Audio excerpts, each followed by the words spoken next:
दोस्तों, सबसे पहले आपका हमारे YouTube चैनल में स्वागत है। अगर आपने हमारे पहले के अध्याय नहीं सुने हैं तो मैं आपसे गुजारिश करूंगा कि पहले के अध्याय जरूर सुने। ना जाने कौन सी आपसी बातें हैं, कौन सी इस तरह की बातें हैं जो मनुष्य को आगे एक मोड़ पर ले जा सकती हैं। कौन सा शब्द जीवन की इस सार्थकता को संपूर्ण कर दे। आप जो चाह रहे हैं वो किसी एक वाक्य में है। कौन सा ऐसा वाक्य है जो आपकी जिंदगी बदल सकता है। इसलिए हर एक अध्याय बहुत जरूरी है।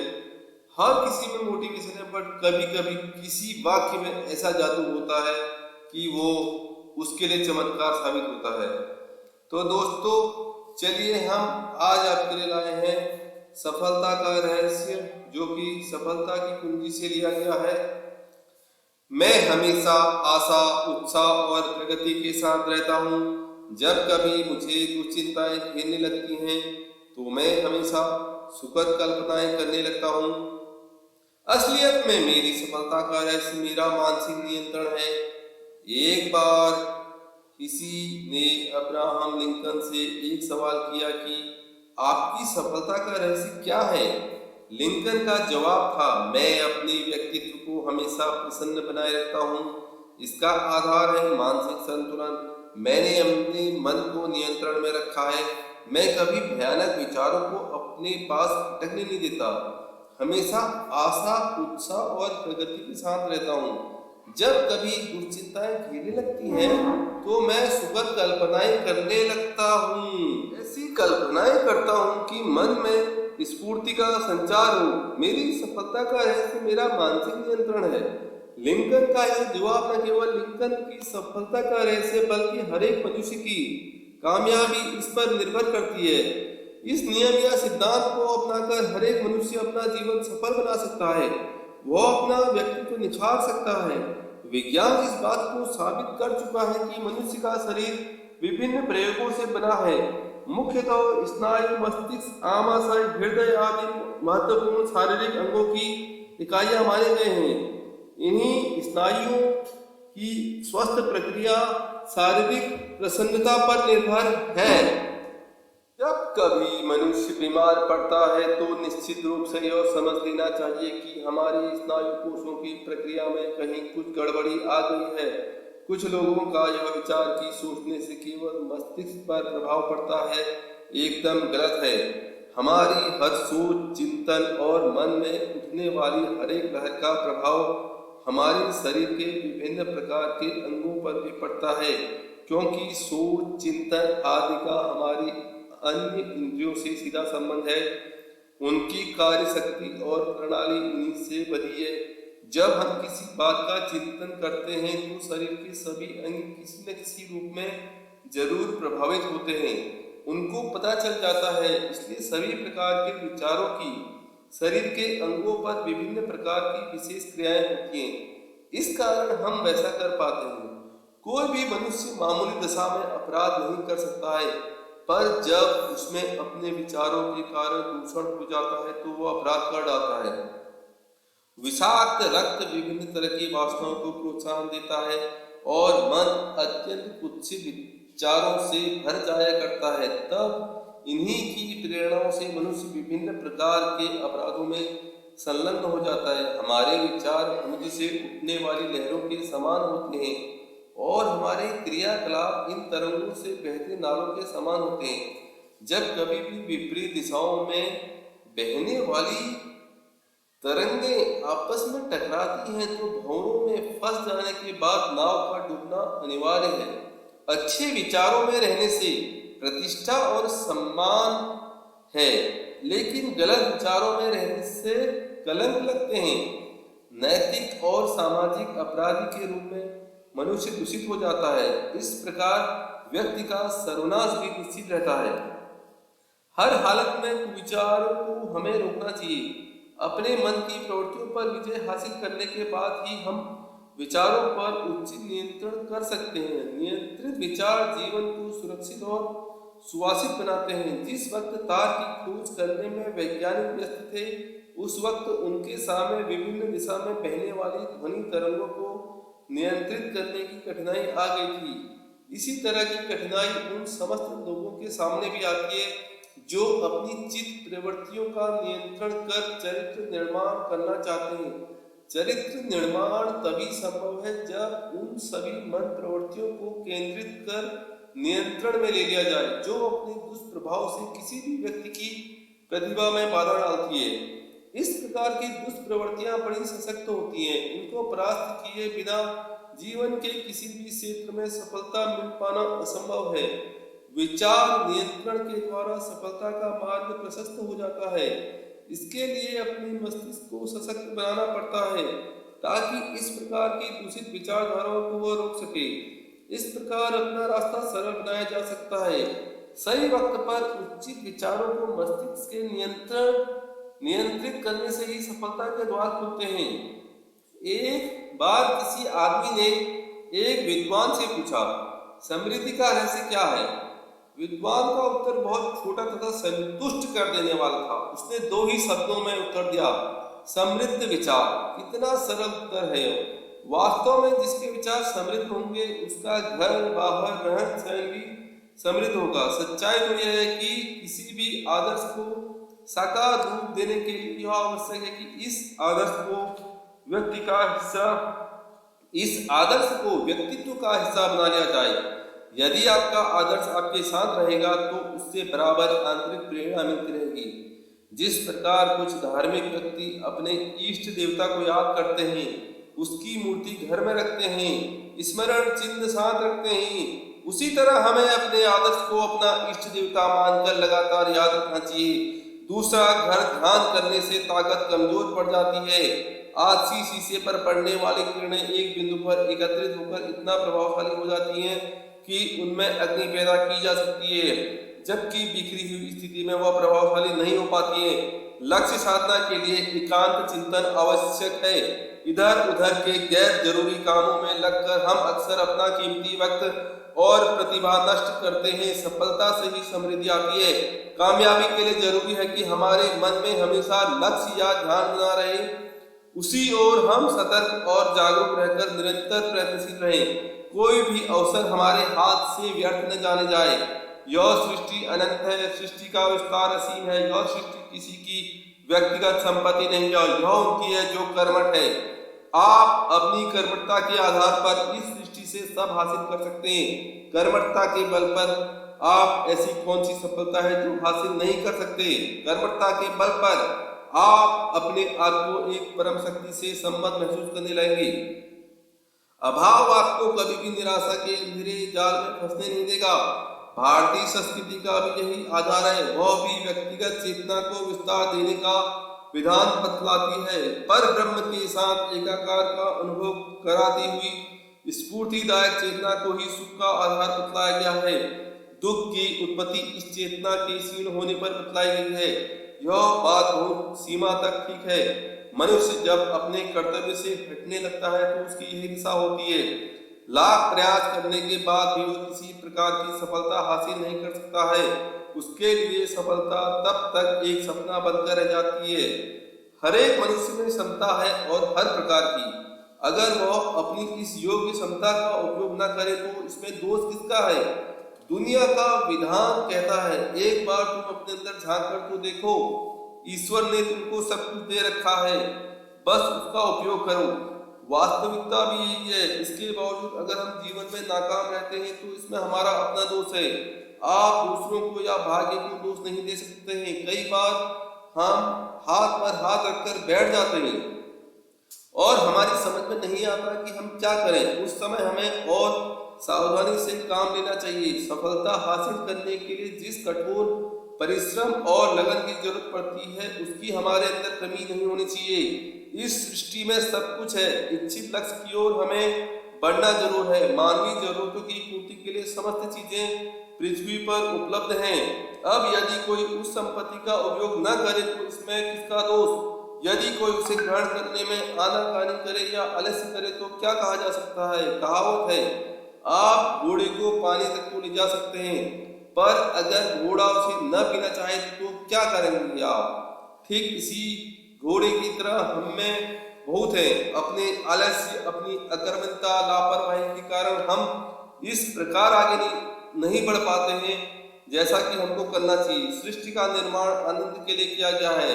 ईश्वर ने मनुष्य की रचना इसलिए नहीं की उसका निर्मित पुत्र मानव किसी प्रकार से अभावग्रस्त रहे। उसने उसे समस्त साधन दिए हैं। वास्तव में हमारा जन्म सुख, शांति और संपन्नता के साथ जीवन यापन के लिए हुआ है। यह दुनिया हमारे उपयोग के लिए बनाई गई है। जीवन का अर्थ दुखी न होकर आनंदमय होना चाहिए। हमारे जीवन का अर्थ अय्यासी, उच्छृंखलता नहीं है। विलासिता, उच्छृंखलता हमें पतन की ओर ले जाती है। आनंद का अर्थ है अपने व्यक्तित्व का विचार। नैतिकता ही हमें उत्थान की ओर ले जाती है। आनंद का अर्थ है सुख, शांति, समृद्धि, सद्भावना। दुख, दरिद्रता और ईर्ष्या कुविचारों का परिणाम है। आनंद जीवन का दूसरा नाम है। हृदय की स्वच्छता और धीरज रखना ही सफलता की प्रमुख सीढ़ियां हैं। मनुष्य के जीवन में उस समय तक आनंद की उत्पत्ति नहीं होगी जब तक कि वो अपने मन से ईर्ष्या, आलस्य आदि को हटा नहीं देता। इनको हटाने के बाद ही उसका हृदय निर्मल होगा और तब उसके मन में आनंद आ सकेगा। समता का भाव जीवन में विसंगति उत्पन्न कर देता है। विसंगतियां जीवन के उज्ज्वल मार्ग पर इस तरह छा जाती हैं जैसे चांद पर ग्रहण लग जाता है। आशा, विश्वास और श्रद्धा ही जीवन को आलोकित करते हैं। इससे जीवन में शुचिता, निर्मलता और स्वच्छता आती है। इनसे ही जीवन में संतुलन आता है और संतुलित जीवन ही हमारे हृदय में प्रेम की सरिता का संचार करता है। हमारा मन उदार होना चाहिए। संकीर्ण मन कमजोर भावनाओं से भरा होगा और हम कभी भी अपने लिए अच्छा स्थान नहीं बना सकते। हमारे जीवन में पवित्रता बहुत जरूरी है। मन की पवित्रता के साथ साथ हमारे रहन सहने में भी पवित्रता जरूरी है। यह जरूरी नहीं है कि आपके पास बंगला हो या शीश महल और समस्त साधन हो फिर आप साफ सफाई के साथ रह सकते हैं। यह गलत धारणा है। अपने सीमित स्थान और सीमित सामान के बावजूद हम सबको साफ सफाई से रहकर पवित्रता बनाई जा सकती है। यह कोई जरूरी नहीं है कि आपके पास 8-10 कपड़े हों तो ही आप सफाई से रह सकते हैं। 2 कपड़े रखने वाला भी इतने साफ सुथरे ढंग से रहते कि क्या कहना। भावना होनी चाहिए। साफ सफाई और पवित्रता से मन प्रसन्न रहता है और काम करने में भी मन लगता है। गंदगी के पास बैठकर भला क्या सुख पा सकते हैं। कोल्हू के बैल की तरह हमें आंखों पर पट्टियां बांधकर नहीं चलना चाहिए। इस तरह का रूप हमें पोंगापंथी बना देता है। समृद्धि कभी भी पोंगापंथियों को नहीं मिलती है। केवल कर्मठ व्यक्ति के हृदय में ही निवास करती है। कर्मठ मन में नए नए विचार आते हैं और वह उसको प्रगति के पथ पर ले जाते हैं। रूढ़ियों में फंसा मन केवल एक स्थान पर स्थिर होकर रह जाता है। उसे कुछ भी सूझता नहीं है। ऐसा व्यक्ति कभी कामयाबी हासिल नहीं कर सकता। कामयाबी की पहली सीढ़ी सृजन है। सृजन का उद्यम मुक्त, सरल, स्वच्छंद हृदय में होता है। संकीर्णता नाकामयाबी की सबसे बड़ी शत्रु है। किसी बंदर की तरह अपने मृत शिशु को छाती से लगाए फिरना सफलता नहीं है। अपने में जीवंत धड़कनों वाली सफलता को हासिल करने वाला मनुष्य ही कामयाब बनता है। कोई भी मनुष्य सामाजिक परिस्थितियों या असमानताओं के कारण गरीब नहीं होता। यह कहना कि सामाजिक परिस्थितियों या असमानताओं के कारण निर्धनता आती है गलत है। समाज शास्त्री इस तरह का विवेचन करें पर जहाँ जो रहता है वहाँ इस प्रकार का व्यवहार नहीं होता। मनोवैज्ञानिक और समाजशास्त्री इस तरह की धारणाओं को गलत ठहरा चुके हैं। इस तरह का कोई सिद्धांत नहीं है। सामाजिक परिस्थितियां व्यक्ति को गरीब बनाती हैं। उसे नौकरी नहीं मिलती, शिक्षा प्राप्त नहीं कर सकता। सामाजिक असमानताओं, संपत्ति का बंटवारा, जातिगत व्यवस्था के कारण भी मनुष्य गरीब होता है, कामयाबी हासिल नहीं करता। पर जिसने इस सब के विरुद्ध संघर्ष किया वह कामयाबी हासिल करता है। यह रुकावटें कर्मठता से पार की जा सकती हैं। उदाहरण के लिए भारत में पहले वर्ण प्रथा थी। छोटे लोग ज्ञान प्राप्त नहीं कर सकते थे। शिक्षा निषेध थी। पर एक शूद्र वाल्मीकि ने ही रामायण की रचना की। कितने ही अछूत भारत के महापुरुष हो गए। मनुष्य मनुष्य है। अगर वह अपनी शक्ति पहचान लेता है तो वह फिर सब कुछ कर सकता है। कोई उसको रोक नहीं सकता है, भले ही वह मनुष्य कहीं से भी क्यों न हो। सफलता का रहस्य इसी में कि व्यक्ति अपना जीवन कर्मठ बनाए। बिना कर्मठता के सफलता पास नहीं फटक सकती है। अक्सर आत्मविश्लेषण करने के बजाय हम संसार पर दोषारोपण करते हैं। यही वास्तव में हमारी सबसे बड़ी भूल है। हमें स्वयं आत्म विश्लेषण करके देखना चाहिए कि हमारी वर्तमान परिस्थिति या नाकामयाबी के लिए कौन जिम्मेदार है। बारीकी और सच्चाई के साथ हम आत्म विवेचन करें तो इसके लिए अपने को दोषी पाएंगे। कामयाबी उत्तम गुणों से आती है, बेईमानी से नहीं। जो यह धारणा है कि केवल भाग्य के कारण लोग धनवान होते हैं, गलत है। जो लोग प्रयास करते हैं वह एक दिन धनवान हो जाते हैं। एक अकर्मण्य धनवान एक दिन निर्धन हो जाता है। कामयाबी या समृद्धि का मूल मंत्र, मूल रहस्य अपने में आत्मविश्वास बनाकर संघर्ष करना है। यह विश्व बड़ा विचित्र है, आपको इसके चक्कर में नहीं पड़ना है। आपकी आत्मा आपको जैसा कहे आपको वैसा करना है। इस बारे में अपनी आत्मा का निर्णय आखिरी माने। दुनिया के तमाम रूप आपको गुमराह कर सकते हैं। आपने अपने जीवन में ऐसे भी धनी देखे होंगे जो निहायत इकट्ठू के रूप में जाने जाते हैं, न स्वयं खाते हैं न औरों को खाने देते हैं। अपना पेट काटकर हड्डियां गला गलाकर केवल जोड़ते चले जाते हैं। ऐसी अमीरी किस काम की। इस तरह जब कुछ लोग साधारण सी सफलता हासिल कर लेते हैं तो उनमें अभिमान आ जाता है। परिणाम स्वरूप कुछ दिनों के बाद सफलता उनके हाथ से निकल जाती है। चुनाव में आपने देखा होगा किस प्रकार उम्मीदवार विनम्रता से आपके पास आते हैं, आपके सहयोग के बल पर अक्सर जीत जाते हैं, तो उनमें से कुछ अच्छे पद हासिल कर लेते हैं। इसके बाद उनमें इतना घमंड आ जाता है कि जब आप मिलने के लिए जाते हैं तो वह मिलने से इनकार कर देते हैं। इसका परिणाम यह होता है कि आप अगली बार उनको समर्थन नहीं देते, फिर वह धराशायी हो जाते हैं। कामयाबी हासिल करने के बाद आदमी में आया घमंड उसको बर्बाद कर डालता है। कामयाबी हासिल करने के बाद जो मनुष्य जितना विनम्र रहेगा, कामयाबी उसके पास उसी तरह रहेगी और साथ ही वो नई नई कामयाबी हासिल करता जाएगा। एक बार सफलता हासिल करने के बाद नई सफलताएं हासिल करना सरल हो जाता है। यदि एक बार हम यह जानने की शक्ति का उद्गम जिसके आधार पर हम कामयाबी हासिल करते हैं हमारे अंदर है, तो फिर हमको नई नई सफलताएं प्राप्त करने में किसी प्रकार की रुकावटें नहीं आएंगी। हमारे अंदर प्रेरणा का ऐसा खजाना है जो कभी खत्म नहीं हो सकता। उसका हम बराबर लाभ उठा सकते हैं। यह एक ऐसा अमृत है जो हमारा शुष्क जीवन हमेशा हरियाली से भरा रख सकता है। केवल एक इसी अंतर प्रेरणा की शक्ति के आधार पर हम विश्व का समस्त खजाना हासिल कर सकते हैं। ईमानदारी से देखें तो हम अपने जीवन में वही पाते हैं जिसके लिए हम प्रयास करते हैं।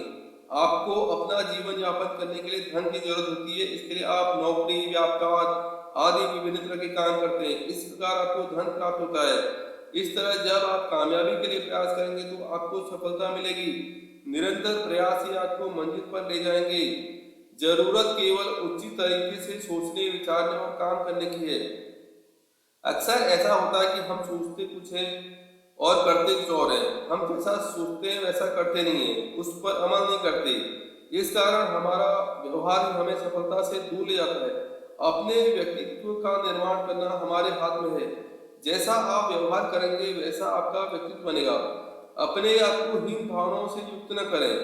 अपने मन में ताकत का, कर्मठता का संचार करें और तब आप देखेंगे कि आपका व्यक्तित्व कितना शानदार है। मनुष्य इस सृष्टि का सर्वश्रेष्ठ प्राणी है। अगर हम मनुष्य होकर भी इस श्रेष्ठता का लाभ न उठा सके तो फिर हमारा मनुष्य जीवन व्यर्थ है और कामयाबी आपकी दासी बन जाती है, बशर्ते आप उसका भेद जान सके। अगर हम सही रहेंगे तो अपने जीवन में कभी दुख न पा सकेंगे और हमारा जीवन सफलता का सुख भी पा सकेगा। इसमें कोई शक नहीं है। गंदे मोहल्लों के निवासी अन्न व वस्त्रहीन बच्चों में न जाने कितने भावी युग नेता छिपे होंगे। आखिर उनमें क्या कमी है? बस केवल उन्हें अपनी शक्तियों का, अपनी सामर्थ्य का ज्ञान नहीं है। उन्हें यह पता नहीं कि भविष्य के महान मानव उन्हीं में छिपे हैं। ये साधारण क्लर्क या बेरे खानसामे का कार्य करने वाले कर्मचारी तक सामर्थ्य और स्वरूप का वास्तविक ज्ञान होने पर महान क्रांति के अगुवा बन सकते हैं। अपनी शक्ति के गौरव का ज्ञान होने पर मनुष्य स्वामदी, जी हजूरिया और दास बनकर कभी नहीं रह सकता। उसमें उन्नति की ऊंची आकांक्षाएं ठाठे मारने लगती हैं। आज आप क्या है इसका महत्व नहीं है। महत्व इस बात का है कि आप भविष्य में क्या बन सकते हैं। कोई भी मनुष्य अपनी जमा पूंजी को घाटे के व्यापार में लगाने को तैयार नहीं होता। जो प्रगति नहीं कर रहा उसने स्पष्ट रूप से पूंजी को लाभ के काम में नहीं लगा रखा। मनुष्य के हृदय में जो पूंजी है उसका मूल्य धन की पूंजी से बढ़ चढ़कर है। जरूरत केवल इस बात की है कि मनुष्य उसका प्रयोग करे और ऐसे काम में प्रयोग करे जो लाभ का हो। जिस व्यक्ति के पास बैंक में पर्याप्त धन हो और वो समझता रहे कि वो अपना छोटा सा कर्ज नहीं उतार सकता, ठीक ऐसी ही स्थिति उस व्यक्ति की होती है जो यह समझ बैठा है कि वह अशक्त है। हरेक व्यक्ति के अंदर विभिन्न योग्यताओं की अपार पूंजी है, परंतु इस पूंजी का जब तक लाभकारी कार्यों में उपयोग नहीं होगा तब तक किसी भी लाभ की आशा नहीं की जा सकती। इतनी अपार पूंजी रखने पर भी यदि कोई मनुष्य दीनता का जीवन व्यतीत करे तो क्या उस पर आश्चर्य न होगा? क्या आपने कभी अपने आंतरिक गुणों की पूंजी को व्यक्त करने एवं लाभकारी कार्यों में लगाने का प्रयास किया? अपने जीवन में सफलता प्राप्त करने वाले व्यक्ति कोई विशेष योग्य या ईश्वरीय वरदान लेकर नहीं आते, वो हमारे अपने जैसे ही होते हैं। आखिर सफलता का रहस्य क्या है? अगर आप ईमानदारी के साथ उनका और अपने जीवन देखें तो हमें पता चल जाए कि वास्तविकता क्या है। सफलता प्राप्त करने वाले व्यक्ति को हम ईर्ष्या की निगाहों से देखने लगते हैं तथा उस पर आश्चर्य करते हैं। उस व्यक्ति के उस जीवन को देख नहीं पाते हैं जिसके कारण वह इस प्रकार बनता है। सफलता का रहस्य केवल वही जानते हैं जो आप कर चुके होते हैं। उनको पता है कितने कठोर परिश्रम जीवन संघर्ष के कारण वह स्थान को प्राप्त कर सके। बहुत से लोगों का भ्रम है कि किसी भी व्यक्ति की सफलता के पीछे उसका पारिवारिक प्रशिक्षण, शिक्षा, दीक्षा और संपत्ति का महत्व होता है। लोगों की ऐसी धारणा है कि नेता का बेटा नेता, सेठ का बेटा सेठ, डॉक्टर का बेटा डॉक्टर, बड़े बाप का बेटा बड़ा ही होता है, पर वास्तविकता यह नहीं है। कुछ सीमा तक इस बात को माना जा सकता है कि इस दशा के कारण इस प्रकार के व्यक्ति को सफलता प्राप्त करने में औरों की अपेक्षा अधिक सुविधा होती है। फिर भी अगर उसमें गुण न हो तो क्या कर सकता है? कोई भी मनुष्य किसी भी दशा में क्यों न हो, उसमें कुछ गुणों का होना आवश्यक है। जब तक वो सीखेगा नहीं, सफलता की गाड़ी को चला कैसे सकता है? अगर पायलट का बेटा बिना प्रशिक्षण प्राप्त किए ही हवाई जहाज उड़ा सकता है?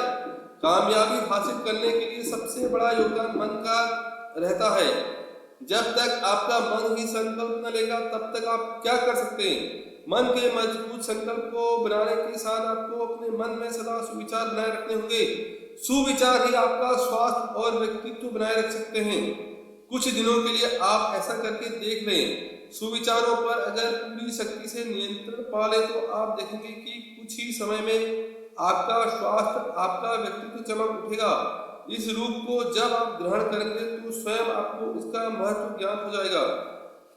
संतुलित व्यक्तित्व का रहस्य जान लेने के बाद मानसिक तनाव के बुरे प्रभाव से बचना कठिन काम नहीं रह जाता है। दोस्तों, ये हम आपके लिए लेके आए हैं अध्याय दर अध्याय, और मैं आपके लिए लेके आया हूँ ताकि आप हर एक चीज को जान सके। होता यह है कि हम बहुत सारी चीजें समरी के रूप में तो सुन लेते हैं, बट उसमें हमें कितनी सारी चीजें सीखने की जरूरत होती है। तो अगर आपको मेरी अध्याय पसंद आ रहे हैं तो प्लीज लाइक करें, शेयर करें, सब्सक्राइब करें, क्योंकि मैं आने वाले दिनों में आपके लिए बहुत अच्छी पुस्तकों को लेके आ रहा हूँ। धन्यवाद।